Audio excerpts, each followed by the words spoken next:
speaker today, Staff Sergeant Derek Moody, is a member of Tempered Steel's Combat Wounded Veterans Speaking Program.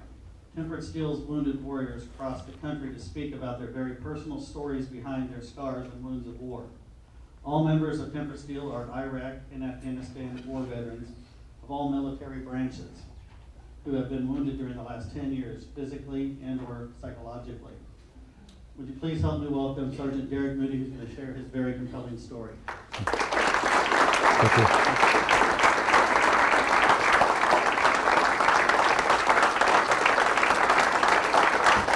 Thank you very much.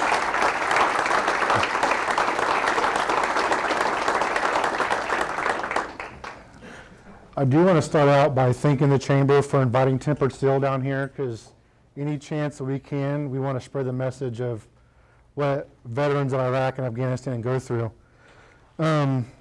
I live here in Derby, and I have to say this is probably one of the most patriotic towns that I've ever lived in. And that goes for even when I was in military bases. I can drive down the street here in Derby and I can actually feel the sense of community and patriotism. And it's not just on September 11th or Veterans Day or the 4th of July, it's almost an all-year thing. I do want to thank the Chamber of Commerce for having us down here too. I typically start by going into detail about how I got injured, but I don't think you guys really want to hear about how I got injured. But I will start off by saying I joined the military during a time of peace. There was no war. We had been out of Iraq the first time for about, I want to say 4 years, I think, I'm not sure. I don't come from a military family.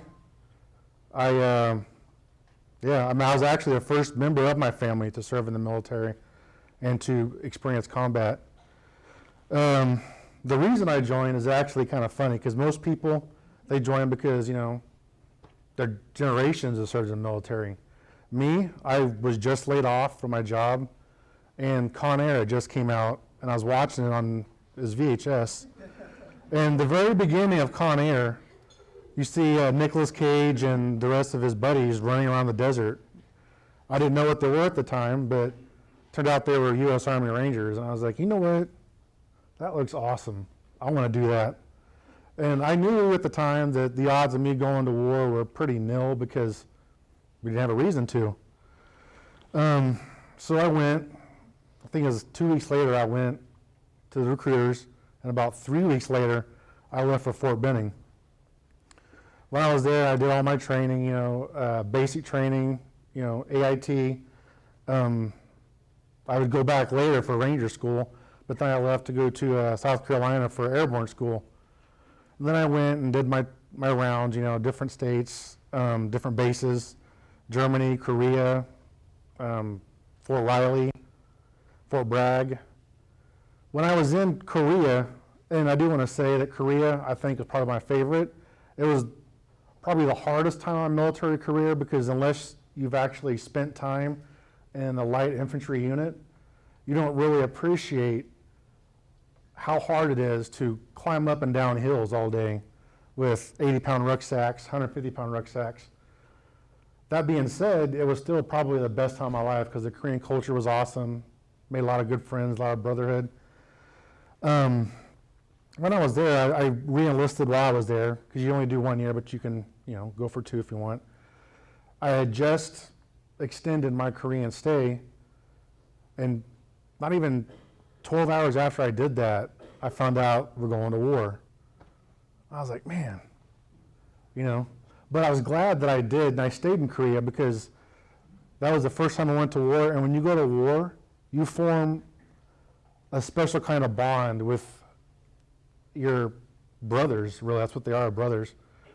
And I'll have those brothers forever, You always do. No matter what branch of the military, and you develop a certain sense of camaraderie that nothing can diminish that. When I was there, we were there for the long haul. We were supposed to be there for 18 months. I was there probably about 7 months when I got injured the first time in Iraq. We were just doing patrol waiting to get relieved when a car bomb had drove in right between my Humvee and our wingman's Humvee detonated. You know, we've seen videos of IEDs, V-beds. When I say V-beds, talk about car bomb. But, you know, nothing can really prepare you for the real thing. Out of that first time experience, I was, at the time, when we got blown up, I was one of 3 survivors. The other 2 gentlemen died a few hours after we got medevaced out. I didn't have really bad injuries, you know. I just had shrapnel, minor shrapnel on my face and neck. I had hairline fractures up and down both my legs and both my hips. So it took me a while to recover. But when I was there, you know, when I was recovered, they were just, okay, you're better, you go from Germany to America. I was like, I'm not going back. My brother's still over there. So I faked the funk for a little while just so they'd say, okay, well, we're gonna send you back. So I went and joined the rest of my unit while they were still in country and served the last month and a half with my brothers, which to me, had I went back, I would have probably hated myself because God forbid if one of my brothers died while I was at home, my feet up on the couch in Fort living room, you know, I wouldn't be able to forgive myself. So I wanted to go back and make sure I could give what left I had to give. So I went and did that, came back. We came back. The dates are fuzzy to me because I have a hard time with dates. We came back, trained up, you know, because you always plan to go back because you don't know if you're going back or not. So I came back, we went from Korea to Iraq and then from Iraq to Fort Carson, Colorado. The unit I was in was 1st of the 506 Parachute Infantry Regiment. I was out of Camp Graves, Korea. Well, they had disbanded it and they sent it back to Fort Campbell, so we got stuck in Fort Carson. They renamed our unit, but by that time I already left and went to Fort Riley. I was at Fort Riley maybe, well, long enough to get married and have a kid, you know, however long that takes, you know. I was there, we were training up. My first son, Ethan, had just been born when we got orders to go back to Iraq during the surge. I'm sure most of you guys remember the surge. Ethan was 2 weeks old, 3 weeks old. We had to start training up to go back, went to NTC. I left December of 2007, or 2006. Said goodbye to my son. He didn't even know me at the time. My wife at the time. Went back, and I was in Iraq during a surge. And this is different because the last time we were there, we operated out of a big base, a FOB, a forward operating base. And the surge, what they did is they dismantled all the FOBs and turned them into combat outposts. So we had to go out, find a place we wanted to operate out of, clear it, get all the bad guys out, and start operating out of it. That took about 2 months in itself to just get the planning and get there, get the base, get sustained, and start operating. Well, that took, 2 months. We were doing patrols and looking for bad guys, doing the Army stuff. And one day, the day, I'll remember this day forever, I call it my alive day. It's the day that really changed my life, that really got me to where I'm at today. We were patrolling, and a small unit had gotten ambushed, and a couple guys had got shot. So we went and got them out, and then we said, okay, we're gonna come back here, and we're gonna search all these houses in the area, trying to find bad guys, because if you're a military-age male, you weren't allowed to have any weapons, any ammo, anything. So our brilliant commander decided, okay, well, we're gonna search all these muhallas in the area, and a muhalla is a neighborhood. And those houses, there were 50 houses. And he had one platoon, which is 4 gun trucks. And if you're gonna raid that many houses, you need like a company-sized unit or a battalion-sized unit. Because what if every single house would have had guns, So we go through, we're raiding all these houses, looking for bad guys. Didn't find anything. I don't even think we found a steak knife larger than 2 inches, So we're like, what the heck, man? So house 45, we're extremely complacent because we're tired, because it takes a lot of effort to raid a house and clear it the right way. I don't think a lot of people realize that when you see cops on TV, on the news doing it, it takes a lot of work to get that done. So we were raiding the houses, clearing, didn't find anything. Well, house 47, 3 houses before we were done. The whole world, all hell erupts. Mortar rounds, rockets, machine gun fire, everything that they had, I think, at Iraq, that the terrorists had, they were using that day. At least that's what it felt like. And we just raided this house. We were in this courtyard, and I'm waiting for the order, to go to the next house when the poo hits the fan, So I take my unit, we go up to the stairs, because they had these little makeshift ladders that they'd used twigs and leftover lumber to make a ladder. So we go up there because I had noticed there was insurgents running across the tops of buildings and jumping across, shooting at us. So me and a saw gunner, which is a light machine gun, we go up halfway up the stairs and we start engaging the bad guys. So we're accurately engaging these guys, and I had knelt down as far as I could because I'm a big dude. I had knelt down just a little closer to the ladder so I could reload, pop back up, and continue engaging. Well, no sooner did I come back up and get my sight picture onto the guy, everything whited out. I couldn't tell you what happened. But I can tell you now what happened. I had gotten shot in the back of the head by a Dragunov sniper rifle.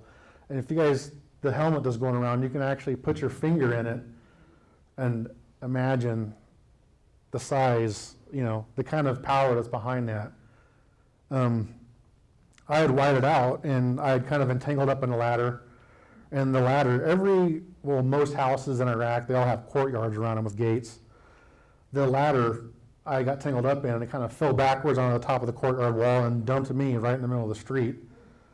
And I was so messed up, I had no idea what was going on. I started to get my wits about me when I kind of went to get back up, to get cover, because everything was still going crazy. And no sooner did I get up, I felt like someone hit me in the back with, you guys know who Gallagher is, he has that big huge mallet that he smashes fruit with. And it felt like I just got hit in the back by Gallagher. And I was like, what the heck, I fell down, and no sooner did I fall down than the ground in front of me just kind of lit up like a giant Christmas tree. Well, that was an RPG that was aimed for a truck that was right in front of me. And the RPG hit the ground, blew up, and I had 2 decent-sized shrapnel in my forehead. And I tell you what, these guys really had it out for me. But when I got shot in the back, it wasn't that bad because they have SAFI plates, and they're designed so when they get hit, they kind of crack a little bit. And so 6 of those rounds were all absorbed, because I was shot 7 times altogether in the back from a machine gun. The plates had absorbed 6 of those rounds, and luckily there was enough shrapnel from the bullets that the last round that actually hit my back kind of split, fragmented into 2 different parts, and curved around my spine, which, I'm Irish, but I don't think I'm quite that Irish, because that was a very lucky day for me. And I don't want to bore you with all the details of getting medevaced and, getting patched up. But that's really kind of got me to where I'm at today, because the gunshot wound to the head and the shrapnel kind of did me in, mentally and, neurologically for a while. At the end of all this, because I didn't know that, we didn't know what TBI was the first time we went to Iraq. Some people called it shell shock. There's a whole bunch of different catchphrases for what TBI really is. But football players, policemen, anybody who takes a head impact, you're also susceptible to traumatic brain injury, which is what TBI is. The first time I got blown up, that really kind of gave me the very small signs of traumatic brain injury and PTSD. But you never wanted to say anything, because right when you come back from a deployment, especially back then, if you made any signs that had anything wrong with you, you weren't going to see your family for a couple days. That's all you really wanted to do was, you just got home from war, you want to go hang out with your family, go have a beer with your buddies, do something fun. So everybody, and I can tell you, everybody except for the people who wanted attention, everyone said, hey, I'm good to go, let's go on leave. Well, I probably should have paid a little bit more attention and said, okay, well, maybe I might have something wrong. Well, at the end of the first deployment, second deployment injuries, I was left with severe post-traumatic stress disorder and a moderate traumatic brain injury with a cognitive defect, which means numbers, arranging sentences properly, all that stuff gets messed up. And you only have a small amount of time to make the most possible improvements. And the Army wasn't set up at the time to really, unless half your head was blown off, which mine wasn't. You can't even tell that I've been shot by looking at me. They don't really focus too much. They want to get you going, get you out so they can get on to the next guy, which really sucks because I lost a lot of improvements that I probably could have made, but I'm hard-headed and I made my own treatment plan for my own traumatic brain injury. I bought my own software for the computer so I could do little, you guys see Luminosity, that stuff on TV, brain games. That's what I did. And because our Army, all they wanted to do was get me out, which is sad. And I can't say that this microphone's acting crazy. Can you guys hear me without the microphone? No? Okay. Anyways, I went through a process of medical retirement. I wasn't burnt. I wasn't missing any limbs. My eyes were still working. So they were dragging their feet, getting me treatment. They just kind of loaded me up full of medication for my post-traumatic stress because it was bad, especially back then it was really bad. They pumped me full of drugs, just long enough to get me out of the Army into the VA. The VA, eventually they got me on the right track. But up until that point, here I am, a disabled veteran with very bad traumatic brain injury and very bad PTSD. And my wife at the time, she didn't really care, because she, in her mind, she was young, she had other problems to worry about. Well, me, I had other problems to worry about too, and I buried all them problems behind alcohol and doing stupid stuff just so I can get a thrill, just so I can get my mind excited. Because if you're in any kind of combat situation, be it a shootout as a police officer, a firefighter putting fires out, or a soldier, or even a pilot, a fighter pilot, you get this adrenaline, this rush that you can't replace with anything else. And you mix that with severe post-traumatic stress disorder and a traumatic brain injury, that's a cocktail for disaster. And I was well deep into that cocktail. I was driving around town with guns looking to fight a war that I was no longer a part of, because you can leave the war, but the war never leaves you, You just develop ways to fight it a different way. Needless to say, I wasn't on a really good path. I didn't care about my wife because she didn't care about me. I wasn't thinking about my kids because, I just couldn't. That's just the truth. And one day, I don't know what it was, but I had just had enough. I was like, you know what? I'm just not going to do this no more. Drinking doesn't drink. Hello? Hello? Oh, well. Drinking and driving around with guns wasn't doing it for me.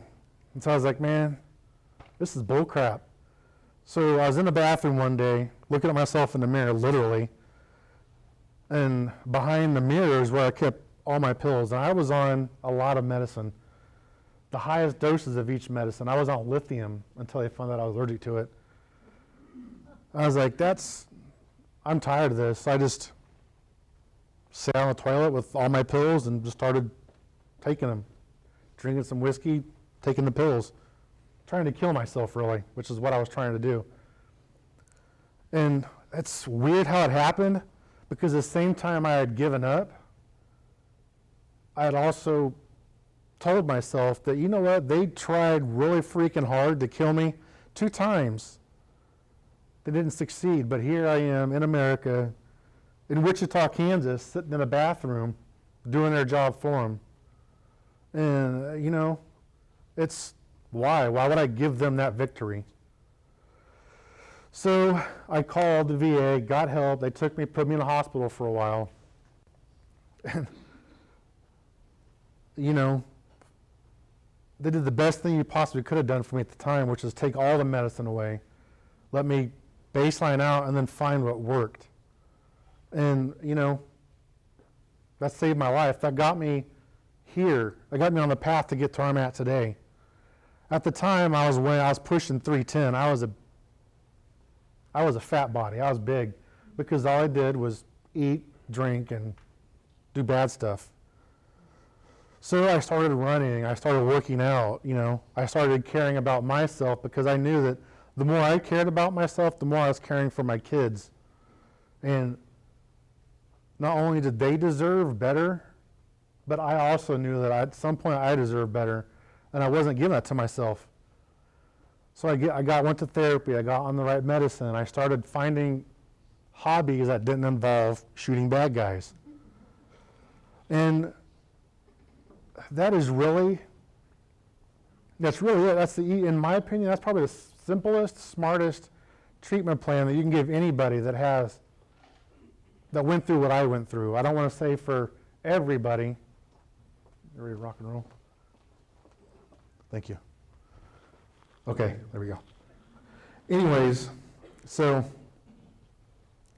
and the baffling thing is there's thousands of guys like me all over the country. I could walk by every single one of you, and I probably have at some point, and hey, it's just another guy, big whoop, But now you guys are aware of who I am, so now you know what I've been through and the things that I've done. And you can take that and you can think, hey, maybe that guy just passed me by on Walmart, I don't know anything about him. He could be a veteran too. He could have gone through all these horrible things and I'll never know. In my opinion, we as an American society has gotten to the point to where we're so comfortable in knowing that the war is way out there, it's not here. But really the war is out there, and there's another war here that we're fighting with all these veterans that come home. To date, 22 veterans kill themselves every single day. That's almost a veteran an hour. And that is horrible when you think about it. We've gone out and we've done all these things for people who never really see us because we're not here. You don't see the war. You see it on the news, on Facebook or whatever. You don't really feel the war unless you're in the war or you're a family of a service member that's fighting the war. And that's why I think what I do and what Tempered Steel does and the other nonprofit organizations that are advocates for veterans, they have a very important role because it's our job to keep you guys frosty.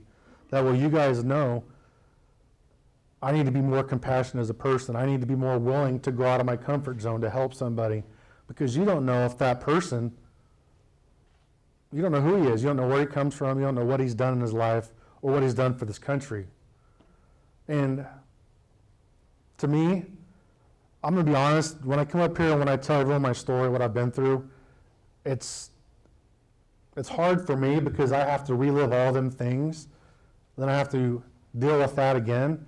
But it's important for me to do that because I know that what I'm doing to myself right now and every time I speak, it helps because every single person in this room, they're going to go, when they're driving home from work or driving to the gym or whatever, you're going to think, hey, man, what Derek had to say, man, it's really important. Maybe I should see what else I can do to help, even if it's just being compassionate to somebody, waving hi.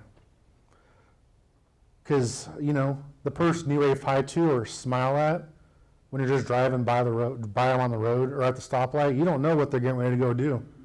Maybe they're going out in the woods to do something to themselves that, could leave their family wondering why. What more could I have done? And that's important because we lay everything on the line, we as soldiers, and not just soldiers, police officers, firefighters, all the people who put themselves on the line for the greater good of humanity, really. We don't do it because we want high fives and, cokes. We do it because that's who we are as a person. So that's where I'm at, I'm doing these speeches so I can bring awareness to not just injured soldiers, because like I said, I'm not missing a leg, I'm not burnt, I'm not blind, but there's more of people like me who's been through what I've been through than there are amputees, and that's a fact. Okay? And it's a real injury, and some people say, oh, well, I've actually heard this before, you're just a pansy, you can't hack it, yada, yada, yada. I'm like, well, you know what, pal? Why don't you go out and do what I did and go through what I went through and then come talk to me, I'm not proud. It's actually embarrassing sometimes to get praise and to say, oh, it's an honor to meet you, sir. To me, it's embarrassing because I don't do it for the accolades. Cops don't do it for the accolades. We do it because that's who we are. And man, it was 13 years ago that almost 3,000 people were wiped off the earth by tyranny, And we as American citizens have an obligation to not just think about those people and the other men and women who have died for this country when people tell us to remember them. We have an obligation to remember them all the time and the things that we do, the veterans we hire, the donations we make, the high fives we give random people, the hugs, the handshakes. All that stuff goes leaps and bounds further than anything else, I can tell you. Because if one person would have came to me, probably the day before I tried to kill myself and said, hey man, you're not alone, dude. I got your back, Who knows where I'd be right now. So, and with that, I'm kind of wrap up the mopey stuff and open it up because I'm sure you guys have questions about my combat experiences and all them other things. Did everyone get a chance to see the helmet that's come by? Did you guys stick your fingers inside of it? Okay, I'll do questions now if you guys have any. Yes. Thank you very much for sharing. That was an amazing. Do you need a mic? I'm good. I'm Okay. super loud. We know. It's true. I want to know, and I'm so thankful that you've come today, and I just want to know, what do you tell your kids? About what I'm going through, my injuries, or to... Well, first of all, I'm sure they're so proud of you. But what do you tell them? Because this is something that's lifelong that you're dealing with, and I just want to know what perspective you try to give them. Well, I'm fortunate as to the fact that my son Ethan, he was so young when I left and got injured that the dad he sees today, he doesn't remember the dark times when I first came back because he was so young. And Kale, my youngest son, how I am now is how he's always seen me. And so they know that dad went off to war and dad got injured, And, I don't tell them much of anything because they don't need to know right now until they're old enough to really fully understand about, yeah, dad did bad things to himself, but dad, he fought because he's a fighter. And so those are conversations that I'll have with them when they're older. I'm fortunate that they're young now because it gives me an opportunity to wisen up a little bit and so they can answer better. Any other questions? Yes, sir. Do you think they ought to reinstate the draft so everybody's got more of a skin in the game? The draft, and I'm only answering at my perspective, but I don't want to go fight a war with someone who's made to fight, because the person who's made to do something doesn't do it half as good or half as accurately as someone who has the heart and the intestinal fortitude to go out there and do it. So I don't think so, but that's just my personal opinion. Yes, ma'am. A lot of organizations that ask for money for donations, Mm-hmm. wounded warriors and service people. What do you think are some of the best ones? Do you have any idea what's a really good way to think the best, I can't sit here and say, hey, donate to my organization because we're the best. Each organization serves a role. Tempered Steel, we're here to get the message out, And I think that is probably more important because the war is going to end sometime, God willing. But just because the war ends doesn't mean all the veterans go away. We're going to be here forever. And the organizations that cater to getting the message out to bring awareness for, especially post-traumatic stress and traumatic brain injury, because you never know. You never know who them people are. And so the organizations like Tempered Steel who reach out to families and organizations and groups and cities to get the message out, those are the ones, in my opinion, that matter. Because if someone reached out to me before, I'd probably be leaps and bounds ahead of myself now. Yes, the cadet in the back. Would you do it all over again? In a heartbeat. 3 times after that, too. So. Would you let your sons? That's a hard question for a parent to answer. I wouldn't deny them the honor of serving in whichever manner they see fit. But as a dad, and a very protective dad at that, would I want them going and experiencing and going through what I did?